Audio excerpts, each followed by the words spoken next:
The story begins with two characters, namely Mr. Bob and Mr. Spurts.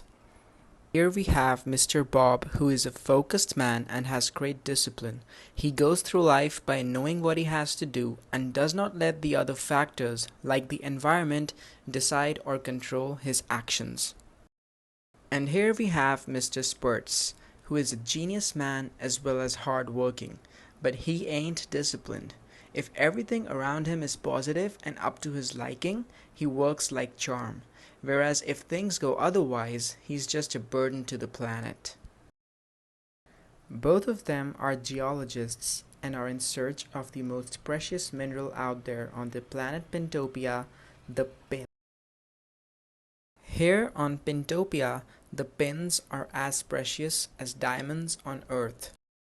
They both asked a wish from God to know the place where they can find the most number of pins.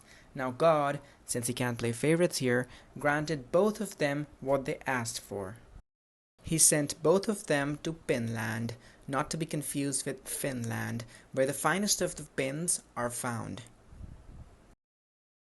They met each other, shook hands, and immediately got to work, because both of them wanted to find more pins than the other. Days passed by, and both of them were able to find 2 pins so far. Then comes the plot twist, and they receive a phone call from their girlfriends, and both of them found out that their girlfriends broke up with them. Sad, I want to right? break up. I'm sorry. It was a very heavy moment for both of them, as they both have been in a relationship for 5 years. It sucked, and both reacted to it differently.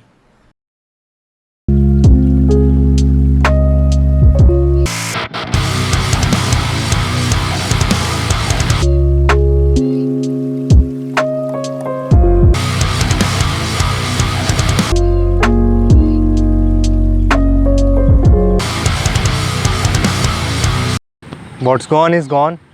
She's not coming back. I got to move on. How the hell can she break up with me? She must have an answer. Let me call her. Now she's not picking up the phone.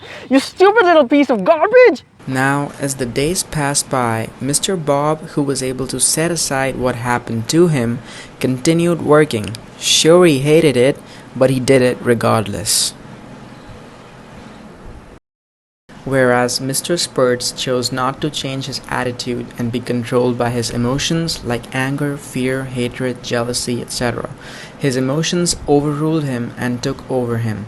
All he kept doing instead of work was thinking to himself why this happened to him and not anybody else, why is life so harsh and cruel to him, and kept blaming everyone else but himself. Days went by, cause hey, time ain't stopping for no one, and Mr. Spurts was sitting with 2 pins, whereas Mr. Bob upgraded to 11 pins. Time passed by, and as Mr. Spurts started recovering from his breakup phase, there stood another problem: food. They both received food via the delivery man, Mr. Habibi. Bada bing, bada boom. Thank you. How are you? Today I got this tiffin for you. He was a good old bastard, to say the least. He only delivered 4 days out of 7, and to that he used to send a video message to both of them. Hello, today I will not be coming because you got the money, I got the power. Wallah Habibi, I'm going to Savara.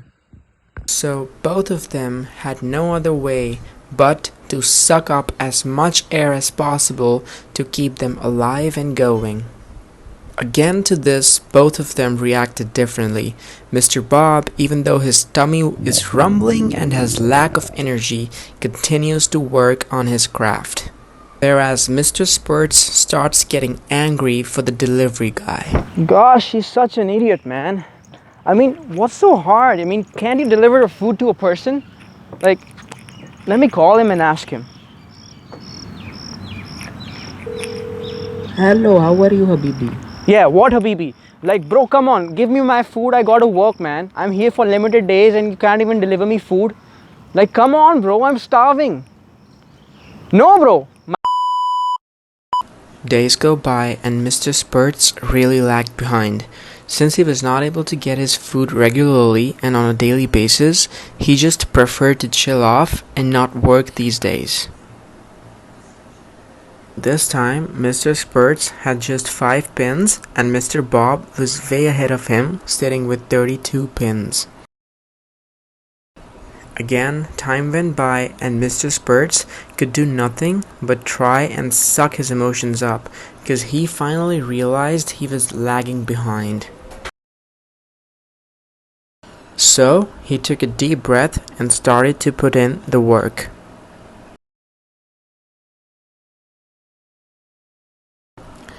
He had a good streak going on for the past couple of days, and just when everything's going alright, life being life throws another problem at them. Disturbed sleep. Sleeping outside has never been comfortable.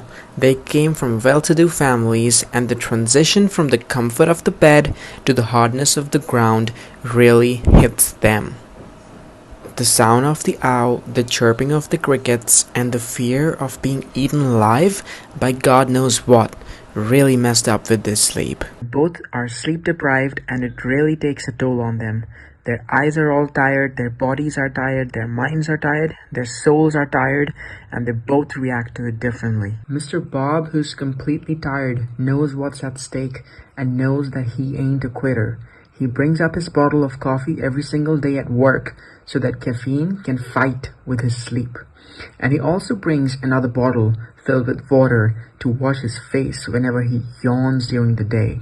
And even though he never feels like working, he still works. That's commitment, ladies and gentlemen. Whereas Mr. Spurts, well, he's just a lazy bastard. Because whenever he yawns and feels tired, he feels sympathetic for himself. Tired, man. Let me get a little bit sleep and then I'll probably work again. Now, you guys are smart. You know whenever someone has said, let me get sleep to get recharged, that basically means that they're dozing off for the day. And that's exactly what happened over here. Days passed by and so did their time on Pintopia. Well, it was time to leave. So they met each other for the last time and here's what they said. Hey man, it was great working with you. Oh, absolutely. I collected 10 pins and honestly I saw you work really hard. How much did you collect? Hold up! 15? Oh yeah, I collected 15 yesterday. The remaining 120 are over there in my bag. 120? Yeah. Okay, see you, man. Alright bro.